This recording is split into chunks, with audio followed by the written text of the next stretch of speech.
Hello and welcome to the 33rd episode of Press A to Podcast. I am today's host, Taylor Severgy. Exciting. And with me today, I have a few co-hosts. The first off is Jacob, our usual host. How you doing? Hi, we swap places again. Yay! Why did we do that? Anyways, next host is Brandon. Ahoy, hoy. And I'm here, but I'm not actually here. You know. He's in other lands. And I'd like to say a warm welcome back to someone who left us a long time ago. Morbid Murph. Back in. Mike. Yeah. Where did he come from? Where did he go? Mr. Morbid Murph nowhere. himself. You're just kind of very alone. Pretty much. It's fine. Another I've one of my just been jokes crying just flew under the in the radar. closet this whole time. Well, thank you for coming out of the closet and joining us again. And what an Mike episode came out of the closet? for you to join us. Not actually, because- though. Just No, you're clearly in a room, so I guess you came out of the closet. just Something setting up happened. some jokes here, right off the bat. But That's it, today we're done it now. feels like Christmas. Because today we're doing the game Resident Evil 7. Perfect game for Mike to come back on. And we've talked about Resident Evil before. We did a whole podcast on the franchise. So if you're curious about what our overall thoughts on the franchise are, go back and watch this episode. But as a refresher, what are your guys' experience with the franchise? As a quick summary. Jacob? Let's go first. So my first Resident Evil game was RE4. I played it a lot. Love that game as most people do. It's a seminal video game. I then played, I believe, Resident Evil 5. No, I played the remake of the original first. And then I played RE5. Didn't like it quite as much, but I played through the whole thing and beat it. But then I saw that RE6 was taking all the bits of Resident Evil 5 that I hated and making them bigger and better, so I just didn't go on to that. Played some of the side games, like a couple light gun shooters on the Wii, which were surprisingly fun. People don't really mention them, but they're actually good games. So yeah, I've played quite a few of them, but not some of the older ones, or like Raccoon City and stuff like that. Nice. Brandon? I have played 1 through 7 now, Holy shit. but have not beat 7. Yeah, I feel like that's the one to beat for today's episode. Oh, yeah, maybe. Coulda, woulda, shoulda. Bit too late now. Although I know everything about it. Everything. No, not everything. Okay. Well, maybe we'll get to that in the podcast today. And Mike, what about you? Okay, so I started with the fifth one. I actually have it on Xbox 360, and it was a turd. And Agreed. It was a turn. You haven't it was a changed. turd. So I started off with that, and it was the first Resident Evil game that I've ever played, and it was a bad introduction to the whole franchise. So I wasn't really interested in, getting into it. But I believe in that episode that you mentioned earlier, the Press A podcast episode, I was strongly recommended to play the fourth one, and I did end up playing that one, and it was How okay. impressed were you? Everybody puts that game on a pedestal, and I think it's better than the fifth one. I'll give you that by far. There's so many games that are better than the fifth one. You can't. Even compare. It's not a perfect game, but You know what Yeah. game's not better than the fifth one? Sixth one. I haven't played that one. yeah. I've honestly, until I played the seventh one, the only Resident Evil games that I played were the fourth and the fifth one. Can I share with you guys some depressing numbers? Sure. Resident Evil 4, again. We're not widely here to talk regarded- about your report card. Come on, guys. Ba-doom. I can't tell my parents. It's too bad. So, Resident Evil 4, the most highly regarded, one of the most highly regarded games ever, definitely of the franchise, has less sales, and it's been on friggin' PC, multiple consoles. I think it was on the iPad at one point. Has less sales than RE6. RE6 has, I think, around 8 million games sold, and RE4 has around 6, 7, which I find incredibly depressing. That's ridiculous. I have the RE6 fourth was one on Xbox One. gangbusters. Which one? Damn. RE4 on Xbox One. The game developers described 5 and 6 as kind of like action blockbusters. And that's kind of the reason why Resident Evil 7 happened in the way it did, because they wanted to step away from that, because that wasn't really what Resident Evil was. Yeah. They wanted to cut down to the core ideas and the core mechanics of what makes Resident Evil a franchise that people love. And they birthed out, while screaming on the ceiling, Resident Evil 7 Biohazard. It was an ugly birth, but the product was good. I don't understand what you mean by that, but okay. Neither do I. I don't think there is a meaning behind it. Oh, the mom boss fight. Yeah, no, that's it. We got it. Yeah, there we go. Nailed it. That was a really easy boss battle. Might want to throw in a disclaimer. There's definitely going to be spoilers in this. Oh, yeah. there's going to be hella spoilers. Um, If you want to know about the game first before watching this, go play it. Go watch someone play it. Have fun. yeah, and with that, I'm starting our video portion for this presentation. So there will be Oh, spoilers in I that was video. supposed to get that for you. Yeah, Totally forgot. I'm stealing it off of your Twitch, so it's okay. Hopefully, it doesn't That's- ruin my stream quality. It's going to ruin everything. Probably. It will be your Everything fault. is awful. Excellent. Mike, were you around when we introduced how we format the show now? Kind of, sort of, not really. He's watched Okay. the episodes. I've watched the episodes. Has he? But okay, so Not we in like its to break entirety. it down. We like to break the podcast down into 3 parts: story, gameplay, and community. So the first off is the story. And the story of Resident Evil 7 is fairly different from the two previous ones, 5 and 6, but kind of a lot more like the first Resident Evil game, and it feels much more like a personal story rather than this grand story. What did you guys think of the story of Resident Evil 7? I don't know. It definitely wasn't my favorite. I liked how they portrayed it. I didn't really like how it all came together. I don't know. Like, I found it kind of boring, to be honest. Didn't Although draw you. it looked really nice. The story did look nice, didn't it? What was Well- the best part of the story? It was pretty. It was pretty. I like looking at it. Yeah. You like my cousin. Ew. God, calm down, Jack. Well, Yeah. I thought the story was okay, but kind of predictable at times. I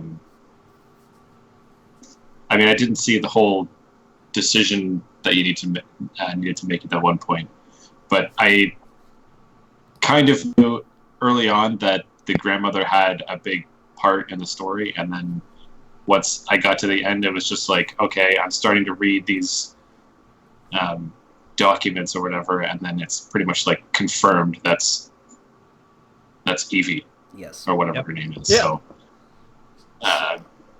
it should have been like the biggest punchline, I guess, if you will, for the whole thing. But I kind of saw it coming, so it kind of Well, they there give you were so a- many clues about There it. were a lot there were a of shit things. ton of clues. So. Yeah.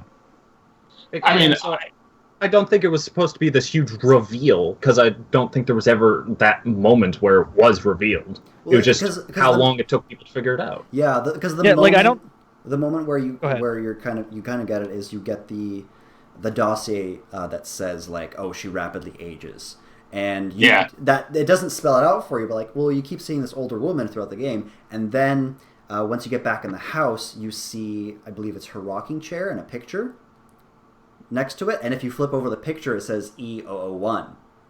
Yeah. So it's like basically confirming that it's her, but it's never like this moment where she says like, yes, I'm not a little girl, I'm an old lady, but you kind of And that picture was actually at the beginning of the game in that from the room. very beginning of the game. Like for me, I thought that was a huge moment. Like when I got it before people I was watching play did, And I was like, oh my god, it's the old lady. And Marcine was watching with me. She's like, what are you talking about? Like, it's her. The old lady's, like, she's aging. Is like, for me, it was like a mind-blowing moment. And then when she pieced it together, she was super happy. I mean, the only reason Mike finished the game was because Marcine was saying Mike has to finish that game and get to that reveal because it's so good. Well, So like, I love it kind of doesn't take a... It kind of forces the player to figure it out. And it doesn't, like, give the reveal. So it's always the player figures out what they want you to know. And that's, like, an interesting take on it. But some of the more hints was that none of the family actually directly reference her. She's, like, never in any of the photos or anything. Except for in the Happy Birthday. There was a grandmother there. Exactly. Oh, the video? Happy birthday, Jack there's video? How far did you get? No. Brandon? There's the part with Clancy Javis. Oh, Chancey is his name. Gavis, yeah, once. Yeah. Where Lucas is putting him through a happy birthday segment, and there's a picture on the wall. Yeah. And there's a grandmother there. That's the only time a grandmother appears outside of Evie. But I actually thought, like, for what it was like a nice down-to-earth story. I'm not saying that the story was bad in any way. I just think it was, at times, it was kind of predictable. I think predictability is overrated. I agree. I really, it was more a story about, like, Ethan and Mia rather than anything about the Bakers or Resident Evil. Like, Well, no, the Bakers did have a big part in it, and I think they may have an even bigger role later on, depending on where they go with this. Yeah, but it seems like the main game was about Ethan and Mia, and then with the DLC, they're going through other bits of the story, like with Zoe, and a bit learning about, like, the other bits of the family. Yeah, I don't know what the DLC is about. I have not looked into that yet. It's way too fucking expensive right now, so you gotta wait for it to get a little cheaper. There's a lot of DLC, and I believe it comes in like packs, and some of the pack is story-related content, and some of it is just for funsies. Yeah. Okay. We'll talk a bit more about the DLC in the gameplay section, because that's where it really thrives. But story-wise, they had, as part of the DLC, like, what the initial, when they find Evie, and it's you're playing as Zoe, and you're trying to, like something's wrong with your family, and you're like, oh god, I gotta save them. Spoilers, it doesn't go that well. Really? Yeah, I know, right? That seems to happen a lot in all these, like, horror movies and games and stuff. Things don't go well. Well, I mean, it went It's okay. kind of weird. But speaking of Zoe, there was a point in the game in which you had to choose between Mia and Zoe. What did you guys choose? Who? Mia. I did not have the option to choose, but it would be Mia as well. Just because that is the most, like, obvious answer. Like, everyone's going to go with Mia. Yeah, Yeah, because I it just has want to part know of your how else life. the story goes, then you go the other way, but yeah.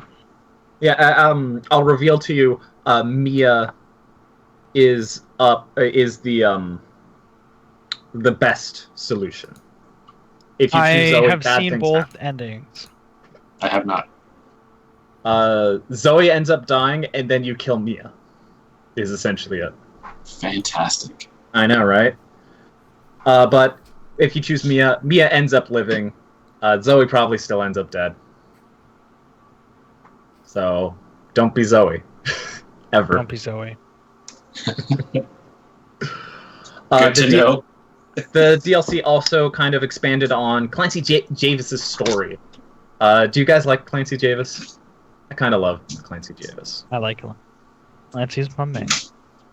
He's the unsung hero of Resident Right? Evil. Yeah, he's kind of like just a badass, but totally gets Like, he's boned not in even the a end. badass. He's just kind of like a delivery pizza guy that accidentally got caught up into this, even though But he holds not his own. what he was. Right up until that last bit, but He survived until dawn. Brandon doesn't get that joke. What about There was a Until DLC. I wasn't listening. Yeah, there was a DLC where you had to survive until dawn, and like a bunch of mold men were coming at you. Oh, Mold man. excellent. Molded. Love the mold man. I thought you were talking about the other game, Until Dawn. That's what I I- thought too. I heard Yeah, Until that's what Dawn. the I'm reference like, was about. No, Oh, God. Okay. And this game is actually so divorced from the previous Resident Evil franchise, where like Umbrella is just a little footnote at the end where it's like, Umbrella, by the way.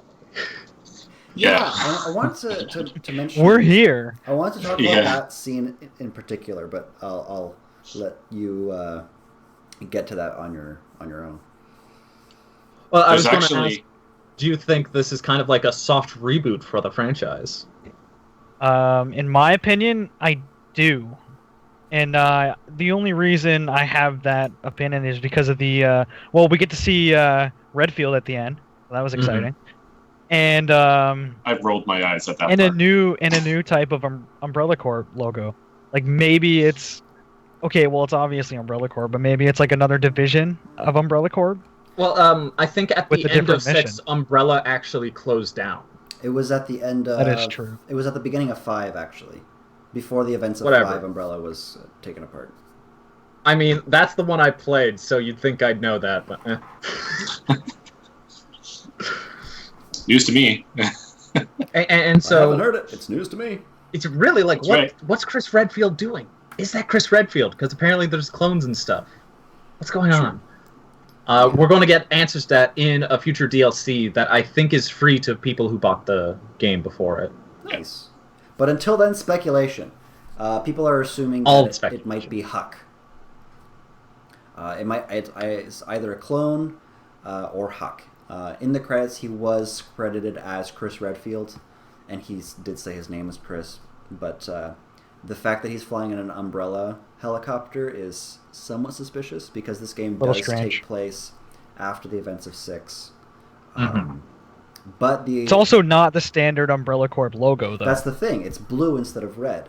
So there are a lot of... Just that small image leaves a lot of questions that will hopefully be... This is It's actually also a Paracel slightly Company. altered. Oh, It's an umbrella company. It's what Chris started to fight Umbrella, the Paracel Company. There's actually a point in the game where you find a newspaper that references back to the original outbreak in Raccoon City.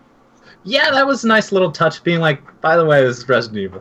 By the way, you're playing Resident Evil. Just so you here's know, Raccoon if City. you haven't, if you Ding, didn't know, you're playing Resident Evil. Yeah.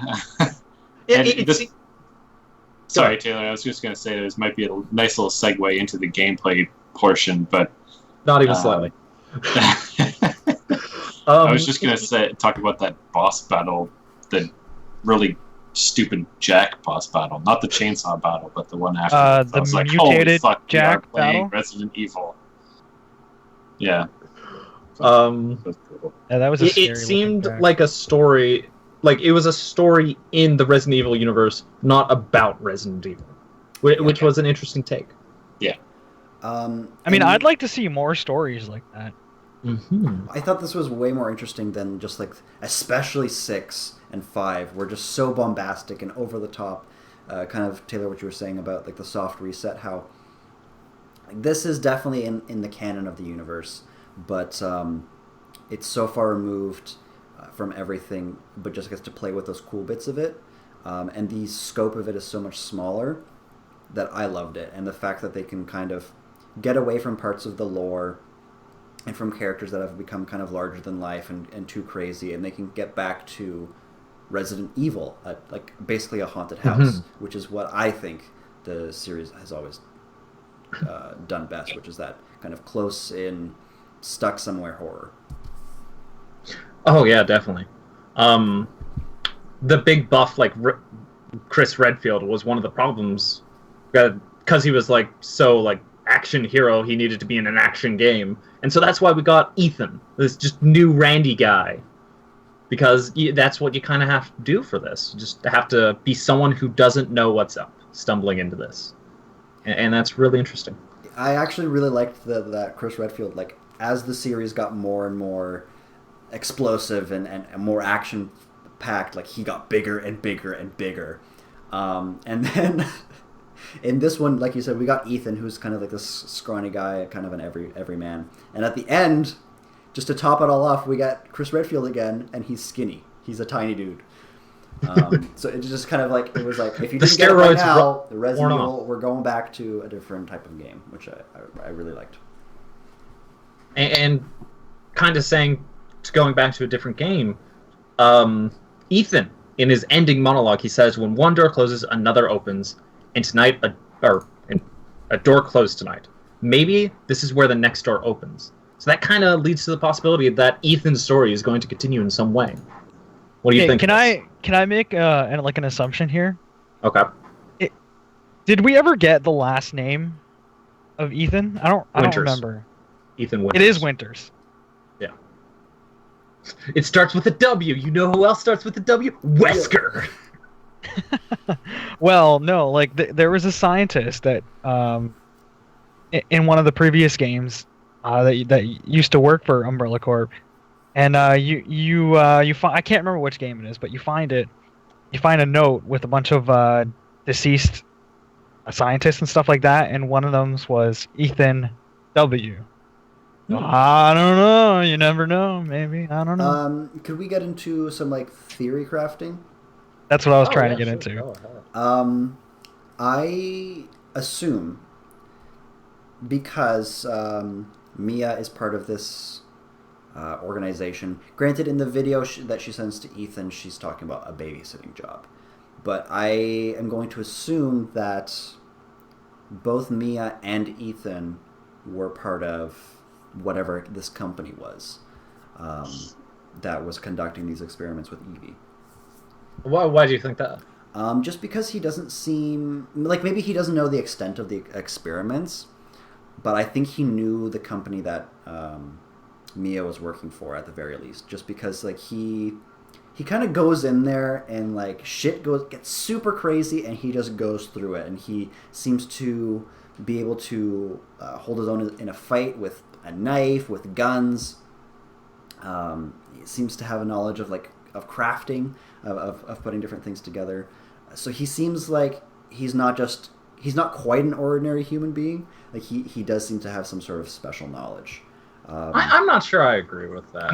My theory is, like, I think you're right about Ethan and Mia there, but I think Mia is actually part of this new Umbrella Corp organization, and same with Ethan. Sorry. And I counter you saying that he's good with guns and stuff. That he's actually just an American, and those are just American qualities. It's just their racial trait, yeah. If you're born in America, you're born with a handgun in your hand. +2 to handguns. And if water spills on you, it heals you. Water hands, yes. Water hands, guys. Water hands.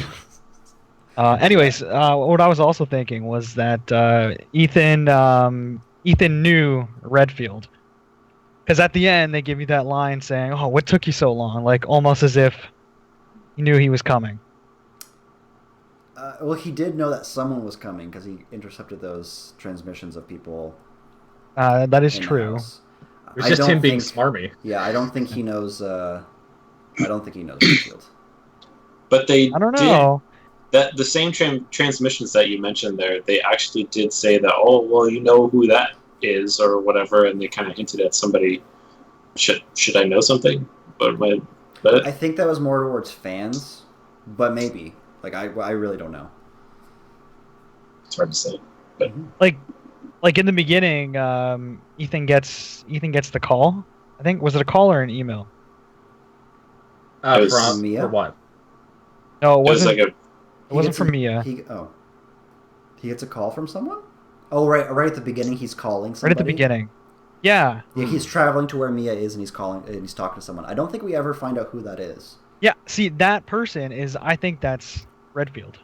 Fully possible. That's my. I would have to go back. My take on it. I would have to go back to some of the tapes and listen to the voice, but it's If he'd probably be credited, even if just unnamed phone guy. Yeah, Not if he right? was Chris Credits. Redfield. So like you probably go in the credits and figure that out. And in a game like this, you would expect even like the minor characters to become something. So it very well could be Redfield. Were there any breakout characters for you guys? Did you like any of the characters? Did you feel bad for the characters? Lance Javis. Yeah, I know he's great, right? Mike's like, I don't know. Like, I I have didn't- literally no empathy for anyone in this game. Yeah, I kind of have. That's exactly what I'm trying to say. It's like I'm not really attached to anyone in the game. After seeing the Daughters DLC, which is the one where you play as Zoe, I actually feel really bad for Jack Baker because he has a line where he's bringing in Evelyn from the into his house, and he's like, "I'll set her in the room," and he's like, huh, "I always wanted a bed and breakfast," and it's like, "Oh, Yeah, you're gonna die." the game does an okay job. There's this one scene that really humanizes the Bakers, but especially that Daughters DLC really hits it home that this was a normal family, except besides not Ethan. What's Lucas. Lucas. Besides Lucas, there He was a just bad scene. A very nice family, and like something Douche. horrible. That Lucas is awful. What a great villain. But this is a completely normal family, and something awful happens to them, and they turn into these monsters. Basically, I thought it was very, very good, and it did make me feel. It did put a different perspective on the game as you're fighting them. Yeah. If I had to answer the question, I'd say Jack as well, just because of that one particular scene where it's kind of like a memory or like a breakaway from It's like reality. a weird, it's within Evelyn's mind space where they're all connected. Yeah, Because Yeah. Ethan is infected. yes. Sucks to you be. do kind of have like a kind of human connection between Ethan and Jack there. And Yeah. a little bit before that, sorry to interrupt. A little bit before that, where it's the final Jack fight, where he's just this weird fish monster with a foot hanging off and so many eyes. That's another super Resident Evil thing, just all the eyeballs. All the eyes. But he's obviously he's insane, and he's this giant fish monster. But he keeps talking about his family, and there's at one point where he talks about the fact that you killed Marguerite, and he's he is upset about that. There is still some part of his personality that cares for his family, obviously, because that's his whole motivation because of Evelyn. But he cares about Marguerite, and you killed her. And just that moment before that whole hey, I'm still a human being, it was oh, that yeah, we did kill his wife, didn't we? That's unfortunate. Anyways, time to grenade launch you. Pretty much. Shotgun for me, Speaking- but yeah. Speaking of that boss fight, gameplay. Did you enjoy playing this game, guys? Yes. I did. I like the puzzles. I like the intense chills you would get maneuvering around the environments. And I don't know, the fights too were pretty good. Other than that chainsaw fight because I wanted to kill myself. The one that's currently playing right now? Yeah. Yeah. The one I beat first try in that video. Oh yeah, that was just when he got there. Yeah, Nothing else. Yeah, He no. never Nothing got happened there before Me that. and Taylor were Definitely totally didn't spend. Me and Taylor totally were in the back of that, just going do this, do that, go. That was actually really No. fun. You weren't in there before that fight. I I knew what I was doing to get to that. Oh but, yeah, for sure. I Totally. was trying to find some extra help before actually fighting him again. Yeah, Brandon went in there with Turns out I didn't need it. No ammo. Just need a knife. Oh no, I had plenty of ammo. I had no health. Knife and a chair. I'd say the gameplay is where this game is most like previous Resident Evil games. Where you really, through the combat and the puzzles, It feels very Resident Evil-y. Yeah, I got that more so. Like, I haven't played the other Resident Evil games. Like, I've only played 4 and 5, but the puzzles more so. I did feel it had a very Resident Evil vibe to it, with the doors and the emblems and the rotating of Shadow an puzzles. object to unlock a door, like, or a passage, whatever. But Yeah, I like that. The where you would find the object and you have to bring it to the light, the pedestal. and then The yeah, shadow and then puzzles. rotate it to get the proper picture to align, and then they would open up a door or a passageway. I like that. Yeah. This Nice game, mechanic. this game harkened back to a lot of the old school Resident Evil mechanics. Manipulating objects that you've picked up. Like each object has a very specific purpose. Like if it goes in your inventory, I don't know if that's a good way of saying it, but basically, like you have to. There were you some have to items that rotate it. didn't have a purpose. Yeah, sorry. You have to rotate and manipulate the objects that you find in the environment, and sometimes it'll give you lore bits. Sometimes it'll reveal keys to progress, and sometimes it's just bonus items, which is very reminiscent of the first Resident Evil. Since we're talking about this picking up an items mechanic, I really like how it actually teaches you that. And the way it teaches you, when you're beginning the game, when you're in that first segment walking to the house, you come across a van, and in the van there's a piece of paper, and you pick it up and you look at it, and then you're able to flip it over, and you're like, oh, there's something on the other side. That's neat. I'm able to like spin objects around and see other things. And then the next thing you come across is a purse. And you're like, well, I know I can spin this around, and it's a purse, so the first thing you do is you look into it. And that teaches you, if you look at something a certain way, you'll be able to interact with it in a new way that you couldn't before from looking at it at a different angle. And you get Mia's license. And it's like, that's a nice teaching mechanic. I How didn't to teach you. think about it that way. That's a good point. I know, That right? is some good game design. I Game think they design is underused best when that, it's subtle. True. I don't think They you. didn't use it very often. There was No. a particular point in the game where it became pretty necessary that you needed to look at something intensely in order to find the secret button that opens the secret door to the secret room. But other than that, it was like, okay, you're looking at an object and you're looking for the hinge to open up a box to get a herb or something. Like, it wasn't really. There was a couple of the more like hidden stuff that required a little bit more object manipulation. This one was actually fairly light compared to some of the other games. I remember like you got like a dog collar in the first one, and like you took an emblem off of it, and then if you rotated it just right, you figured out that it was actually like a key, and like a thing stuck out of it, and like it was very weird. And they cut out some of the more obtuse puzzles.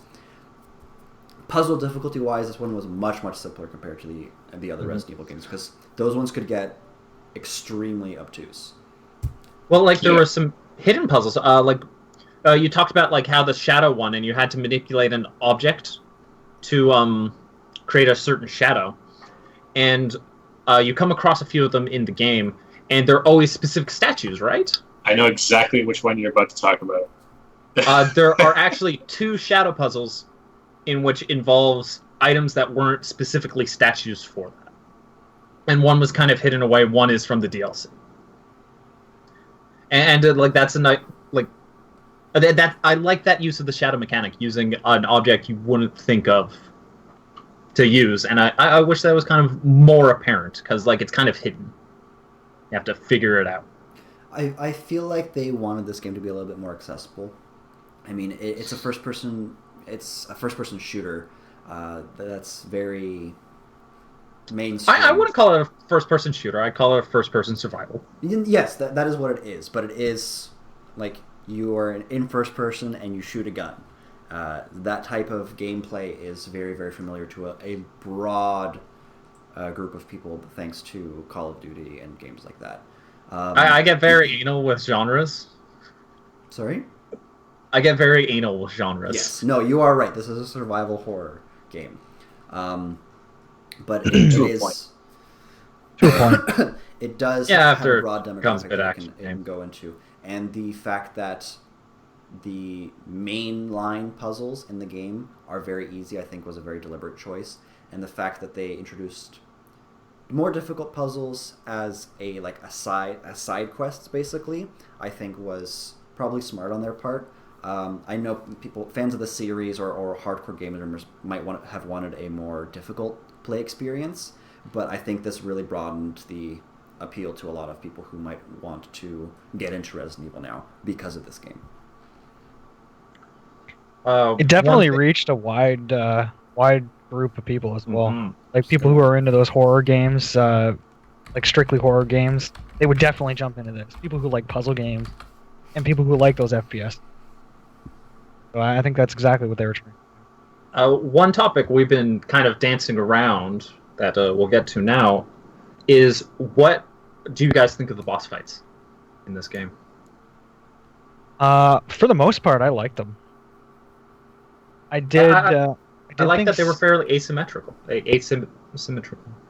I did think they went on a little too long, but I get why.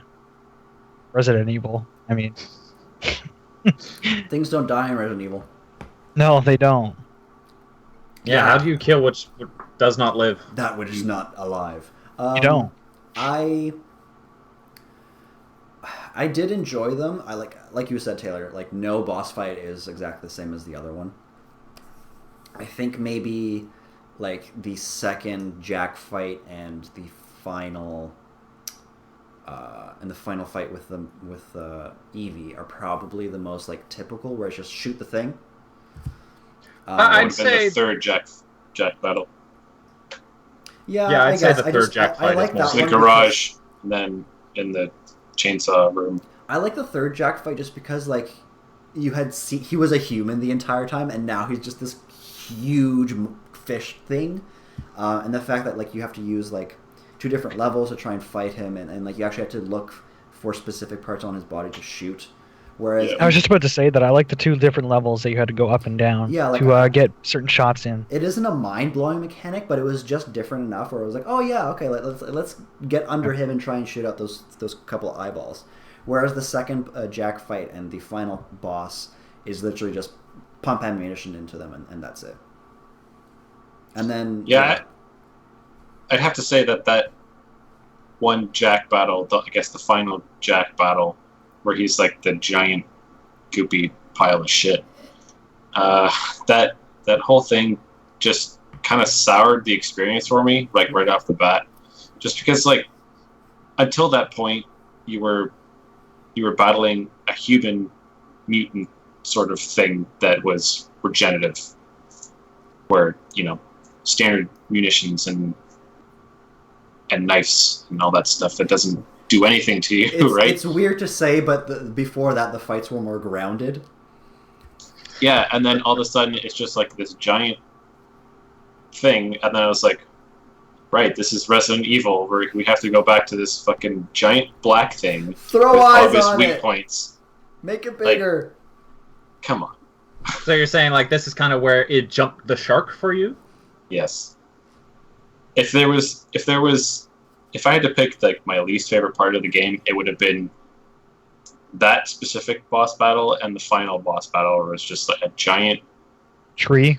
With a monster house, with... you're fighting the house now. Like, you're literally... Yeah, That Yeah. was so Yeah. ridiculous. It was a little much, yeah. That was too much for me. I was so absorbed by that point, just like what this game had been, and the reveal with Evie, that I was like, okay, you guys earned it. You can go crazy. I really But like the I idea. also like how in the final boss fight, it's not like a long fight. It's just sort of like, there you go, there it is. It was Yeah. very just like, here you go, there's your ending. And I really like the kind of idea where you spent so much of the game afraid inside the house of things attacking you, and then at the end of the game, the house attacks you. I just like that idea.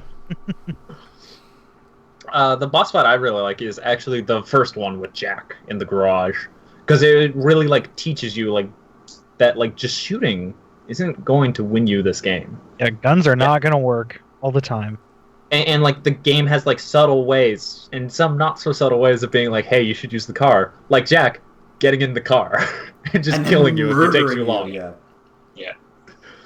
The unfortunate thing, from my perspective anyways, I knew about this game for a while, and I knew it was coming out, Mhm. and I have read several articles, and that was part of like the demo, I guess, that they were showing all these guys. Like, here's the game, introducing you to what you can expect, and that part pretty much was identical to the game. So by the time I got there, playing it myself, I knew exactly what I needed to do, and there was hardly any panic from my perspective. That at that point of the game, I think it was still more driven towards the horror part, because you didn't have a whole lot of. You basically had a gun, and that was it. You just got it. You literally just got the gun because the officer gets his head chopped off with a shovel or whatever. But that's actually really amusing. It's like you just got the gun in a boss fight where it's telling you the gun is useless. Yeah. Yeah. But I knew exactly what was going to happen. I knew Jack was going to rip the hood of or the top of the car off, and it was almost like you watched it on a Let's Play or whatever prior, and that kind of takes it away from you. Yeah. And when you're talking about a horror game, horror games aren't replayable too often. And what I mean by that is, like, you play a horror game once, and you kind of know what to expect, and it takes the fear out of it, unless it's like completely random. But most of the time, takes the jump scares out. It takes everything. Yeah. It takes it out. So, me walking into that, it was like, it's like I already played it. That's really unfortunate. The spoilers ruined the Quite first boss. unfortunate. So, But if you haven't played the game yet and you're hearing this part, unfortunately, whoops. There This is a podcast diehard is fan always base. about us reminiscing. yeah, There is a diehard fan base to Resident Evil, though, that don't really play it as a horror game, and they play it as such as like a speed run. That's exactly. So what I was gonna that's mention. where it that's where the replayability comes in, is basically just to beat it as fast as possible, like getting your times faster and faster and faster. If I look at this item through at this exact time, I actually phased through the wall accidentally and can get to different parts of the house. It's not quite like that. But That's the thing.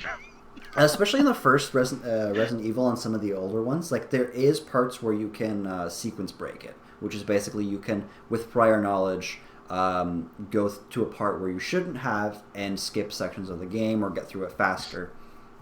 Which I'm was, sure there's things like this in this game, for yeah, sure. I don't know about this game. Now, nothing Maybe. jumps to mind where you could be able to do that, but Potentially. Give it a again, few I'm not a more months. speedrunner.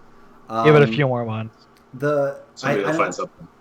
I think with Resident Evil, like, Brandon, you're right. Like like when you're through your first playthrough of the game, it's scary.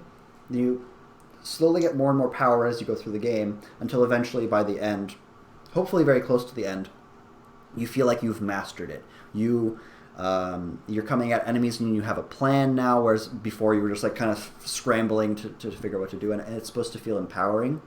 And once you're at that point, you kind of realize, oh, there's systems in this game. There's many, many systems in this game that I can kind of manipulate and tweak and get better and faster. And the first games were all about, like, you got a score at the end of the game. They weren't super long, but you got a score, and there was good endings and bad endings based on your time and certain other features. I don't think this game does as good a job at those ones at that. I think it doesn't strike that balance well enough of, like, because Mike's right. Halfway through the game, roughly, you have all the power. Like, you're taking out Molded left and right. Even bosses aren't super challenging anymore. The game only gets scary when, like, Lucas is after you and you can't shoot him. You have to figure out what he wants you to do. That's when the game gets scary again. And there isn't, at least from the first playthrough that I've seen, there isn't a lot of replayability of the level because it is much more linear than the other ones, which I think the game is something that this game does falter on compared to the first ones. I think this replayability you're talking about actually comes in the form of the DLC, in which has those modes that specifically give you score to how well you do in those modes. There's almost like a rush mode called Ethan Must Die, where, like, you kind of, the whole house is open to you and you just have to get through it. And you have to, like, open boxes on the way, and what you get is what you get, and there's, like, constant enemies, more or less. And you just do it as best as you can. I would probably just play this game again just to find all the secrets and to get the alternate ending. You got the good ending though, so I got the good ending. Yeah, there's only 2 endings, right? yes. That's There probably why is they put them in there. there is some different wording in the alternate ending. We can get into later. Ethan's kind of bummed that Mia's dead. Is what it boils down to. I don't think he cares, to be honest. Well, I don't think so either. I killed a house The- for the- this. The way I saw that video, It's I like, don't yeah, you're know. alive. If Cool. he picks Zoe, I think it's kind of like you're saying, I don't care about you, Mia. Like, so. You know, I I mean- came all the way here for Mia, but Zoe's got a good point. I watched the alternate ending, and he definitely doesn't. I don't know. He has a like. I don't give a shit about you anymore. It's like I came to peace with your death like 3 years ago. So Yeah, I got Actually, to literally kill you. Yeah, that's Yeah. pretty much it, actually. yeah. Way to I hit think the one of nail. the reasons he's not so sad about Mia is because he literally killed her with a crowbar. Because she And tried she to turned- kill him. Like, With I a mean, Way to ruin the ending for Mike. killing someone really kills a relationship. And a Really just person, ends weirdly the- enough, yeah. Yeah. Strange how that happens, isn't it? But going back to the DLC real fast, there's another DLC where it's the Survive Until Dawn thing. Yeah. And you get a score at the end of that, and the better score you do, the more you unlock that you can do better next time, more or less, and to get more score, to get more things. So that's Cool. fun. Kind of. And then some. Oh, go ahead. Sorry, kind of to show that Resident Evil, while it's going back to its roots, has a foot firmly planted in today's world. All the replayability of a game and all the extra content of a game comes from downloadable content as opposed to things that are in the game when it shipped. I'm not bitter. I mean, it takes a while to make things. But there are definitely some other game modes that are just trying to show different kinds of gameplay. Where there's one where you're Clancy Javis, and it's where you're in like an escape room, more or less. But Marguerite keeps checking on you, so you have to put the room back the way it was every time she shows up. While you're trying to solve puzzles in the room. So it's like, Yeah, oh, while did- you're trying to oh, do things. God. Did I remember this? Did I put that in the right order? Did I whatever? It's very, very interesting. That sounds And fucking that's- awesome. Mm-hmm. That Yeah, sounds pretty it's fun, really nice. If actually. you haven't played it, I guess you were saying that the DLC is quite expensive. But Yes. if you do have any predilection to playing it, do not watch any videos on it and play that mode and try and figure it out. I think you'll have a good time. Mm-hmm. Cool. Yeah, the game alone was like $80. Yeah, Yeah, modern games are expensive. now. Fucking expensive. Oh my goodness, I haven't bought a AAA game in quite a while. I Me mean, not either. for full price. I always I wait 5 years and try and get them, which is a bit of a shame. But also, I have a mortgage now, so it's kind of hard. I will be buying a AAA title Which the one? next Cool. in a Triple couple X? weeks.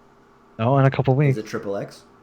No, we'll talk about it in a future podcast. Oh, I know. Oh, that's Yeah, exciting. I think Oh, literally, fuck that one. I think Okay. everyone on the show is probably going to be. I got you now. It took me a while to figure it out, but now I know. Yeah. It's going to be. Um, it's gonna be Another DLC, getting back to the actual game we're talking about, was a version of Blackjack that Lucas makes you play, and it's just really messed up.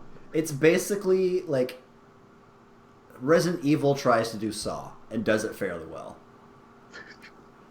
Sometimes literally. Okay, hate Taylor, Saw. I'm gonna not spoil it. Well, I mean, I might spoil it, but Taylor, I thought when I originally saw that the guillotines, I didn't know that they were guillotines. I thought that they were like this. I thought they were gonna cut his fingers that way, and I was like, Ah, "Oh, that's Oh, God. awful!" It was a guillotine, still bad, but not quite as bad as I thought it was gonna be. That one was hard to watch. Oh my goodness. and this speaks to the kind of person I am. I had no problem watching that. I was just kind of like, okay.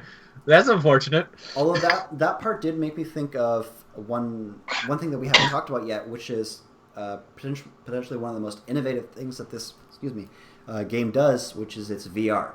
I know none of us have a VR system, and none of us have. I blame Mike for that. He really dropped the ball on that. Has anyone? It's like $600 for a fucking headset, man. If you have You PlayStation left 4s, to it's find a crazy. VR unit, and you didn't come back with one. Have any of you guys ever tried VR? Like anything? No. Yes. No. Yes. How was it, Mike? Mike, you tried it? Yep. What was Don't it? stand up too quick afterwards. Yeah, I I'll say tried that much. I tried the Gear VR, which I think is the Samsung one, which is you just put a phone in it. It's pretty simple, but it got the point across. It was very disorienting, but very interesting. This game, from people who have VR, they've said like this is probably definitely the first AAA game that got VR right. There's many reasons for this. Like it's in a small confined space. They got the controls right. It's kind of like this. It's somewhat jerky movement that looks weird when you're looking at it on a flat screen, but when you're there, like it feels very natural. It doesn't make you sick, at least for most people. And it's interesting that they put together not only a good Resident Evil game, they also put out one of the best VR games ever. And it's something one that of the first things they did for this game to like show it was actually a VR experience. They didn't even say it was Resident Evil. It was just, here's a VR thing. Isn't it creepy and messed up? I forgot about that. Yeah, that's true. Yeah, so VR is a huge section of this game, which unfortunately we can't speak much to, but apparently from what we've been hearing, it is scary. Many of the moments in the game are very much thought of with VR in mind. They're still scary when you play through them, but when you're in them viscerally, as someone, I think it was Aaron Hansen from Game Grumps that put it, like, that's a memory in my head now. Like, when I wear this VR and that woman cuts off my hand, my brain, that's a memory. So someone cut off my hand, but I still have it. That's something I'm going to think about. That's something I'm going to think about in that half second between dream and waking where you're just like, I lost my hand. Oh, no, I still have it. It's okay. Everything's cool. I think that's like Ethan nowadays. Yeah. I would have to agree with Jacob, thinking that I haven't played this game. Nobody here has played this game with the VR headset, but from a horror game perspective, the unfortunate thing about horror is you want to start with a suspense mystery kind of thing to it, and sometimes that ends up being like a silhouette of something appearing and then disappearing or shooting across the screen, and that's pretty hard to miss, or pretty easy to miss. Sorry, with VR. But I think in this game, if it were to be VR, the scare factor was pretty in your face. So again, pretty hard to miss when like when somebody's right face is like right in your face and like very intimidating. Or, when a hand comes in front of your face and turns you around and then pushes you down into a hole. It's not like you're looking through a window at just such a right moment to see like a silhouette or something whip past the window. You could have easily missed that, and all you hear is like the music going da-da-da-da, and then you stand there going, what the hell? I missed something. What happened? I think... So, I mean, horror games in general is something I'd love to talk about with you one time, and especially after you play a game. I think I'm pretty sure I mentioned this to you. There's a game. It's a very cheap game. I think it's like $3. You can get it from I think itch.io.com. Called oh god, I forgot. Not Abduction. I know exactly what you're talking about, but I can't remember it either. Not Anatomy. It might be in my... yeah, Mike, if you can find it, because it completely ruins my whole thing if I can't remember this. But anyways, this game, it is extremely tense. I think it is Anatomy, actually. It's a very intense game. It is. It's a horror game. But there isn't anything really ever chasing you. There doesn't seem to be any monsters or anything. But the the tension and the fear that you kind of bring up in your own mind as things go weird around you is a type of horror that I feel like AAA games, I don't know if they're incapable of doing it, but there's very, very few examples of them doing it. I believe, I think it's Eternal Darkness might do it best, and that's like kind of a AAA horror game where it like screws up with how you think the game is running. Like it starts increasing the volume weirdly. It says like it turns off the game when it actually didn't crash. Like stuff like that is very interesting. But this game, it's very kind of hard to describe what it does. It's just weird noises and things are slightly askew. You can't quite put your finger on it, but you know something is wrong. And progressively it gets weirder and weirder. But nothing ever jumps out at you. I think is a type of horror that I would love to see from more games. Because those jump scares, like Mike was saying, you can only get scared once. And only so many times in the game before you're like, okay, I'm just going to shoot you in the face. Or press X to get out of this QTE. Whereas that tension building, you can play that game again and again and try and figure out what makes you tense. And eventually it'll wear off, but I think it's a much more real fear of that kind of unknown of like, I know something's not right, but I can't put my finger on what it is. And it's freaking me out. And your imagination goes wild. I want that in more games. I think if I can play off of that a little bit and get back to Resident Evil, I don't remember if I mentioned this earlier, but yes, at some point in the game, it stops being like more of a horror game and turns into an action, more so an action first-person shooter game, and I think that portion is what makes it more replayable, whereas a purely horrific experience like a game like Outlast, where it's like you basically run and do nothing else, that's not necessarily fun to play. Whereas if you have something that's a little more engaging and a little more challenging and there's a game what's the word there's a game to it. It's going to keep you entertained, which is ostensibly the purpose of games. Yeah. And basically that ended up being the majority of the game was more of an action-y shooter kind of game. And the first maybe quarter of the game is the actually horror. Bit. Yeah. Which I'm not sure if I'm really happy with, because I was kind of under the impression that it was really horror-oriented, but I don't think still, like I think you and it's me, a really awesome. Like it. I don't think people like you and me could be super happy with that, because it's like we want that horror bit, but there is something to be said. It's certainly a lot better than the other Resident Evils. Yeah, it is something to be said, but there is something to be said about like, at least the game kept me entertained with its mechanics, because that is important. So if you can't have both, you might as well have one of them. So speaking of some gameplay mechanics, what do you guys think of the tapes that you found? Redone. They did it in Slender: The Arrival. Yeah, I mean, a lot of games have super the happy same. with the tapes. Whereas you find a tape and then you play it in a VCR and then you play as the character who is holding the camera. That was done in Slender: The Arrival.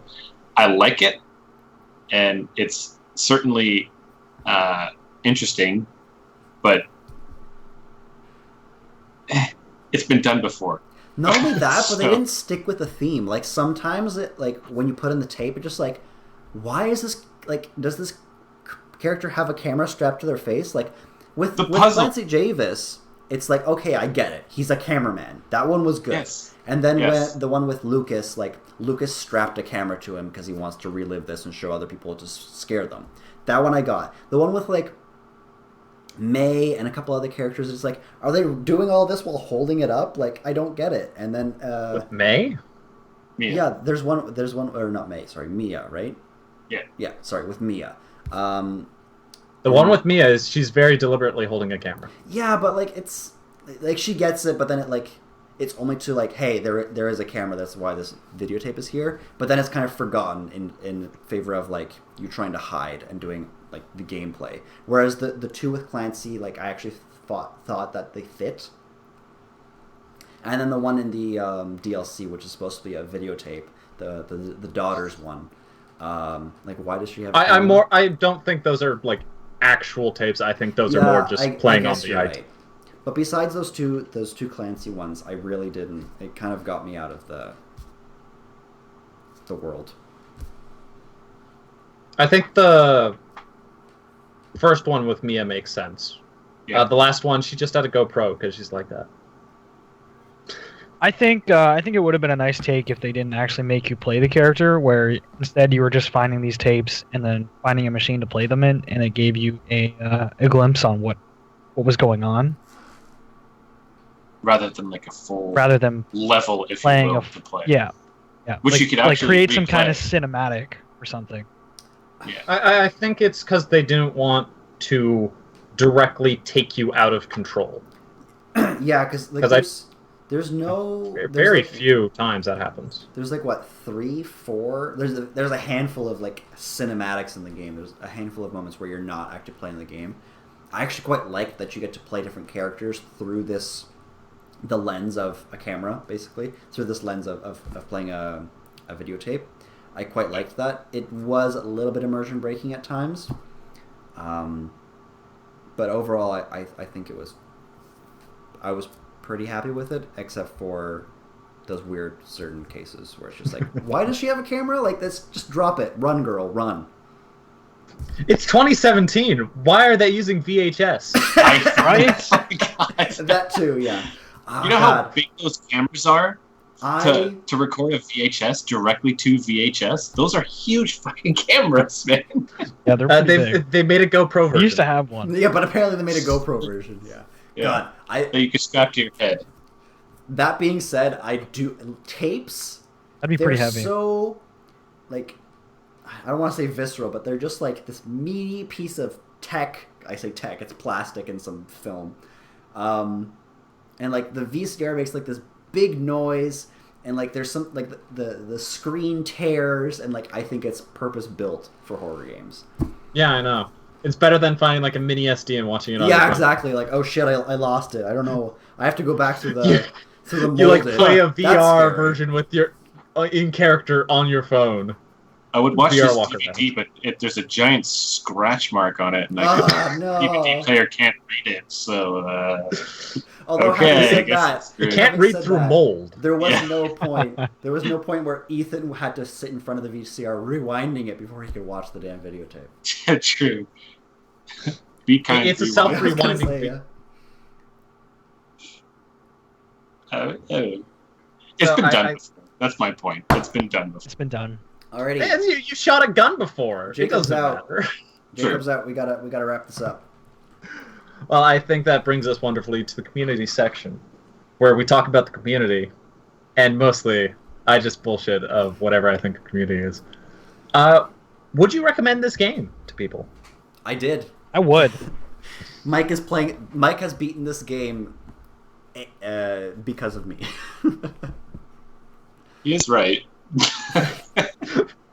You know, He's not- like, "Come on, you are so You're- close. you're welcome." Finish it." just you got on top of him, just started slapping, Yeah. Finish the fucking game, Mike. God damn it. slapped him with a VHS tape. If it wasn't for Press A, I probably would have waited a couple months for it to be cheaper, and I would have bought it cheaper than $80. I'm so sorry. I'm so thank you, sorry. Press A, for. But also thank you. I do like the game, and in order for me to get my money's worth out, I might as well play it 5, 6 more times. Or Because spend more money. Yeah. why DLC. not? Or spend more yeah, money. and then on it's worth DLC. playing 5 or 6 more times. For what, like $120? Yeah, you know, something If- like that. If they keep making Resident Evil games in like this sort of fashion, do you think you'll continue keeping into the franchise? If they go third person, I'm not playing it. Really? Well, that was a big change. Yeah, This so is then the we first didn't actually mention. first-person game. I This is- hate Yeah, the third never seen that. part of Resident Evil. That's one of my least favorite parts of Resident Evil 4. It's just very arcadish, and Is the I- anger rising in you? It is. Thinking about Yes. it. He's even glowing red. Yeah, exactly. you know, my background just changed. So It's very. I wish it had been that color the entire podcast because it's Yeah. very. Aw. Um, Gone. yeah. As much as I actually quite enjoy third-person shooters. I think first-person or that weird camera from the first game. Actually, the weird camera from the first game, very antiquated. I think you could do something cool with it, but for a AAA game that's going to be quite long and have a lot of different things in it, I really like the first-person perspective for Resident Evil. I think first person really fits the horror genre. Yeah. Like it's just a nice It perspective. limits your view. You actually have to look at things. You don't have this like weird super wide perspective on things. Like, you can't have see to- around corners without going around the corner. Exactly. Like, Yeah. it's I don't know why they went third person. Like I really don't. I don't know why. It's a limitation. Not a lot of things were first person back then. I guess that's true. And then you got to see Leon, and Leon was a cool character back then. No, it was mostly limitation. I don't think Resident Evil Not a ever lot did of- third person right.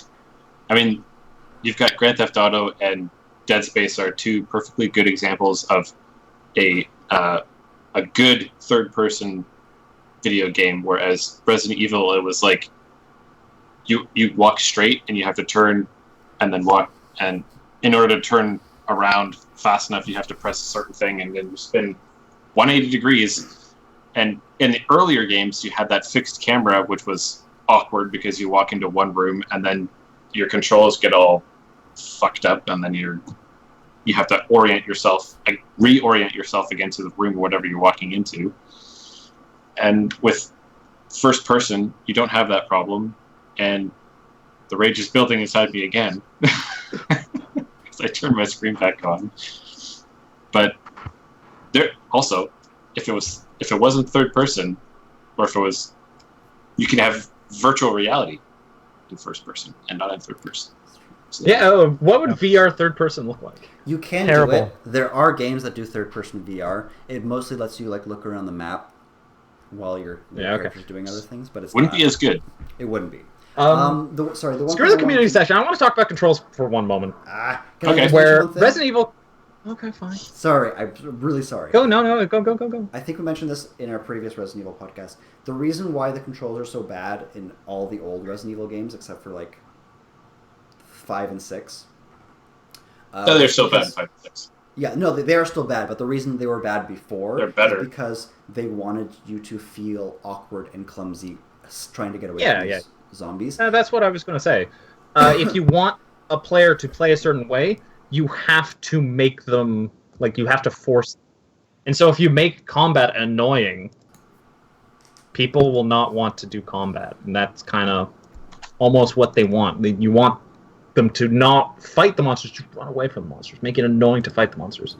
And even in Resident Evil 7, like, the controls aren't like Call of Duty flows and ins and outs and parkour. Part of the reason why I didn't like the Resident Evil games was because they were annoying to play. Yeah. If you're not, like, I understand where they were coming from, and having played the first one, I definitely did feel it. Like, it's hard to fight these zombies, and sometimes you're forced in those situations where you have to, and you're like, I have to fight these controls to fight these zombies, and it kind of, it was a way to bring the game into you through the controller, which I like the idea of, but I don't think it was ever quite super successful, especially in the older games where they just kind of clung onto that system because it was Resident Evil, and it just made the game feel like shit because at that point it had turned into an action game. So I think we've drone on long enough, guys. This is a long We'll wrap one. this up by Good though. just some final thoughts on the on this game. Jacob, go. I am super happy with how this game turned out. It is basically Resident Evil 1, but with a first-person camera and like new age ideas on controls. It isn't the scariest game. It doesn't have the hardest puzzles or whatnot, but I think what it set out to do, it did it very, very well. And I'm excited to see where Resident Evil continues with this, because Resident Evils seem to go on 3 games where they have the same mechanic. The first one, it was one perspective, puzzle kind of horror games. 4, 5, and 6 were very action oriented, and now we've got a first-person camera, and they've kind of gone back to that for the puzzle, but it's a little bit more action. It's kind of like a hybrid of the two. I'm all for it. I agree. Brandon, Those were some solid points there. do you have anything further closing thoughts? I do not. Jacob nailed it right on the head there. Yay! Boom. Okay, Mike. I have to agree with him. I'm pretty much on the same page as Jacob. If I were to recommend this to anybody, it would be more so to the people that are looking for a good shooter. If you're looking for a good horror, then stick to Outlast and STC, where you don't have any way of defending yourself and you're basically just running. But from somebody who enjoys a good horror, this definitely delivered, and I would absolutely recommend it. And I fucking love this game, actually. It's up there in the top 10. It just jumped its way into the top 10. I really did like this game, and especially like that every time you start up the game, you get that like it's almost like a cinematic. That doesn't play the that first just time. gets me in the zone every time It's got good music to it. It's like, oh, yes. That's really good soundtrack. That intro doesn't play the first time you boot up the game, right? It's only after you've kind of gotten a little bit into the game where that intro plays. I didn't notice. I didn't notice either. I'm pretty sure it played right away. I don't know. Pretty sure it That's played right true. away. No, I think you're wrong. I might be. But anyway, So If he's wrong, tell us in the comments. my closing thoughts is to just kind of talk about Resident Evil is actually the localized name of the franchise, and originally in Japan it was actually called Biohazard. Which you might know, this game is Resident Evil 7 Biohazard, and so there was like a curious murmur. It's like, well, what is the Japanese game going to be called? And the Japanese game is called Biohazard 7 Resident Evil. It's And hilarious. I think like that's such a beautiful symmetry where they're saying like this is what Resident Evil is. This is the Resident Evil game, where it just to the core mechanics of what makes this franchise work. they is this basically hit game. the reset button. Pretty Start much. from scratch. They wanted to find what was the core of Resident Evil, and this is what they gave to us. And I think this is like a really amazing game, and like it's I best game NA, and yeah, just getting emotional. Wow, it's so good. There are Can't two wait things, for that DLC. There are two things that I wanted to mention. First of all, I like the fact that, like you said, in Japan, it's Biohazard Resident Evil, which fits very well. And then in the States, or everywhere else, it's Resident Evil Biohazard. And I like the idea that it's, and me, Brandon, and Mike, as architectural people, will like this. It's a house in the Louisiana floodplains that is growing mold, and it's called Biohazard. I love it. That's pretty clever. The second thing I literally just forgot, so it's gone. That'll be DLC. You'll have to download that later on iTunes and pay us money on Jacob's Twitch. thoughts. It's behind our Patreon. Yeah. I could God, go we on should start to Why? No. a Patreon account. Who's going to donate? Us? We It should was do looking it a little eventually. slim, so I threw $2 in there. Listen, if we actually get like regular with this show, I really like this show. I thought this one was really, really good. I could Because see we're the us, still game is live. fucking I awesome. could see us starting one eventually. Guys, you heard it here first. Maybe Patreon one day, if anyone ever hears this. But this has been the 33rd episode of Press A2 Podcast. Thank you for joining us. We're coming back We strong, better than ever. just like this game, the developers went to the core values of what made it good. We went to the We core really values did. to make what made Press A good to begin with, or ever. It was And more reserved for what made it good. So you brought that back. Good. we are pushing forward to try to make this podcast. Now, the other thing best we brought it back- can be. That way. All right. let's We end it, also guys. have a sister podcast I guess we called do. Overtime, an Overwatch podcast where we talk about a game called Overwatch. It is featured on iTunes. We have no Twitch version. Yes, so. that is an audio. That is a legit podcast. yeah. Unlike this weird live show amalgam. You can find that one on Also- iTunes. Yeah, Jacob, you know the actual addresses. Tell them where to find us everywhere. So, if you want to find this show, that one that we're doing right now, Twitter, press A podcast at Twitter. It's Twitter, press A to podcast. Twitch, press_A_2_podcast. Gmail is pressapodcast@gmail.com. Send us anything you want there, suggestions, what you thought of the show, any questions you had, or responses to the show. And then also our VODs are up on Press H Podcast on YouTube. Go check us out. Also, What last up? thing, this show will be starting to upload our previous catalog and our new episodes onto iTunes. There is one now. You can listen to some of our older ones there. That will be updated. So go check us out there.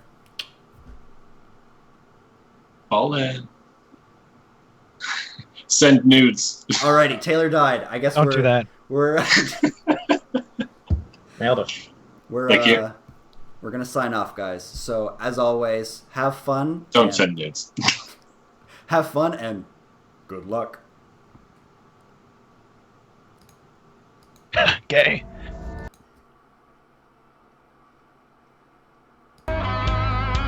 So that happened. Yay. I could honestly talk about that game for another 2 hours.